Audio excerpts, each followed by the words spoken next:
Hi friends, నేను మీ PTR 142.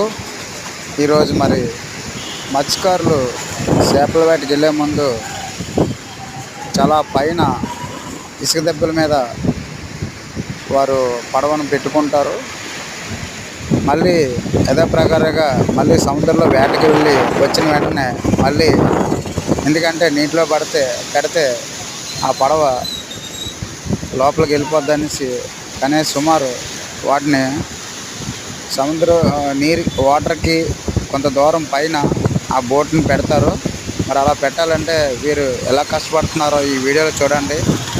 వీరి కష్టానికి ప్లీజ్ సబ్స్క్రైబ్ చేయండి. యూట్యూబ్ ఛానల్ చూస్తున్న ప్రతి ఒక్కరికి, ఎందుకంటే ఛానల్ వారు మత్స్యకారు సోదరులు చేపల వేట ప్రతిదీ కూడా సముద్రంతో ఫైట్ చేస్తూ అలాగే ఒడ్డు నుంచి